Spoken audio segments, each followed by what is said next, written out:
জাতীয় কবি কাজী নজরুল ইসলামের পাশেই চিরনিদ্রায় শায়িত হলেন জুলাই গণ অভ্যুত্থানের সম্মুখভাগের যোদ্ধা এবং ইনকিলাব মঞ্চের মুখপাত্র শহীদ শরীফ ওসমান হাদি। আজ শনিবার বিকেল ৪টার দিকে ঢাকা বিশ্ববিদ্যালয়ের কেন্দ্রীয় মসজিদ প্রাঙ্গণে কবির সমাধির পাশে তার দাফন সম্পন্ন হয়।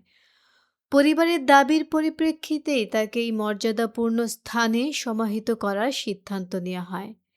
এর আগে দুপুর ২:৩০টার দিকে জাতীয় সংসদ ভবনের দক্ষিণ প্লাজায় শহীদ হাদির নামাজে জানাজা অনুষ্ঠিত হয়। তার বড় ভাই আবু বকর সিদ্দিকের ইমামতিতে অনুষ্ঠিত এই জানাজায় অংশ নেন অন্তর্বর্তী সরকারের প্রধান উপদেষ্টা ডক্টর মোহাম্মদ ইউনূস, উপদেষ্টা পরিষদের সদস্যবৃন্দ, ৩ নির্বাহী প্রধান এবং বিভিন্ন রাজনৈতিক দলের শীর্ষ নেতারা। জানাজা ঘিরে সংসদ ভবন এলাকা থেকে শুরু করে মানিক মিয়া এভিনিউ পর্যন্ত পুরো এলাকা এক বিশাল জনসমুদ্রে পরিণত হয়।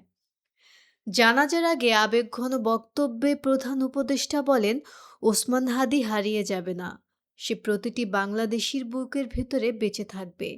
হাদি যে নির্বাচনের প্রক্রিয়া এবং গণতান্ত্রিক মূল্যবোধের শিক্ষা দিয়ে গেছেন তা জাতি মনে রাখবে বলেও তিনি উল্লেখ করেন।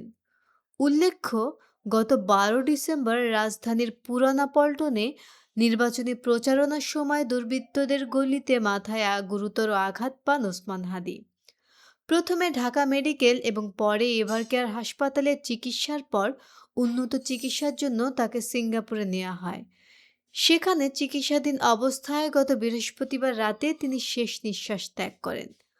ওসমান হাদিকে হত্যার ঘটনায় তীব্র নিন্দা জানিয়েছেন জাতিসংঘের মহাসচিব অ্যান্তোনিও গুতেরেস।